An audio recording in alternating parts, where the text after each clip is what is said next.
Let the world hear his word. அதிக பயத்தோடும் நடுக்கத்தோடும் உங்கள் ரட்சிப்பு நிறைவேற பிரயாசப்படுங்கள்.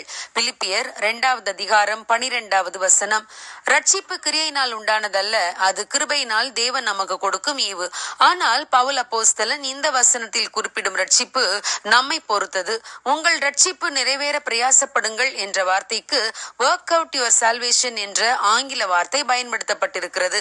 முதல் நூற்றாண்டிலே கிரேக்க மொழியிலே மொழிபெயர்த்தவர் ரட்சிப்பு நிறைவேற பிரயாசப்படுதல் என்ற வார்த்தையை ஒரு வெள்ளி சுரங்கத்தில் இருந்து சுத்தமான வெள்ளியை பிரித்து எடுப்பதற்கு ஒப்பான பதத்தை பயன்படுத்தி இருக்கின்றார். அதாவது ஏற்கனவே ஒரு இடத்தில் இருக்கும் பொக்கிஷத்தை பிரயாசப்பட்டு வெளியே கொண்டு வருதல் என்று பொருள். ஆம் பிரியமானவர்களே, தேவன் நம் வாழ்வில் நமக்கு கொடுத்த பொக்கிஷங்கள் ஏராளமானவை நமக்குள்ளே புதைந்து கிடக்கின்றன. அவற்றை பயன்படுத்தாமல் விட்டுவிடக்கூடாது. அவற்றை பயன்படுத்த நாம் அதிக பயத்தோடும் நடுக்கத்தோடும் பிரயாசப்பட வேண்டும். தேவன் நமக்கு தந்திருக்கும் ஆவிக்குரிய விருப்பங்களை செய்கைகளாக மாற்ற வேண்டும்.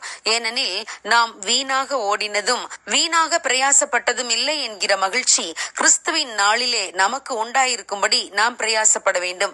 ஒரு வெள்ளி சுரங்கத்தில் சுத்தமான வெள்ளி பலவித மாசு பொருட்களோடு கலந்து கிடப்பதை போல தேவன் நமக்கு கொடுத்திருக்கும் ஆவியின் வரங்கள், தாளந்துகள், கனிகள் நமக்குள்ளே இருக்கின்றன.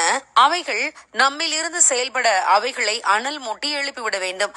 தேவன் கொடுத்த தாளந்துகளை நாம் அபிவிருத்தி செய்ய வேண்டும். அநேகர் அதன் மூலம் ஆசீர்வதிக்கப்படும் பொழுதுதான் தேவ நாமம் மகிமைப்படும். பவுல் அப்போஸ்தலன் இயேசு கிறிஸ்துவை தரிசித்த நாளில் பெற்றுக்கொண்ட அனுபவத்தோடு நின்றுவிடவில்லை. தேவன் தன்னை அழைத்த அழைப்பு நிறைவேறும்படி பிரயாசப்பட்டார்.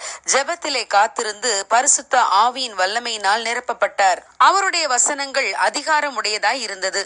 பிசாசுகளை துரத்தும் விசுவாசத்தையும் ஆவியை பகுத்தறியும் வரத்தையும் பெற்றுக்கொண்டார். பிணியாளிகளை சுகமாக்கி ஆவியிலே வைராக்கியமாய் பிரசங்கித்ததால் அநேகர் இயேசு கிறிஸ்துவிடம் வந்தார்கள். தேவன் பவுல் அப்போஸ்தலனை அழைத்த நோக்கம் முற்றிலும் நிறைவேறும் வரை அவர் பிரயாசப்பட்டார். ஆம் பிரியமானவர்களே, தேவன் உங்களுக்கு கொடுத்திருக்கிறவைகளை கண்டுபிடியுங்கள். அவைகள் ஒருவேளை உங்கள் கவலைகளினாலும் அவிசுவாசத்தினாலும் மூழ்கடிக்கப்பட்டிருக்கலாம்.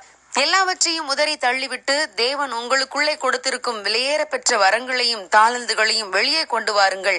அவைகளை பயன்படுத்துவோம். அநேகர் இயேசு கிறிஸ்துவை கண்டுகொள்ளட்டும். God bless you. Have a good day.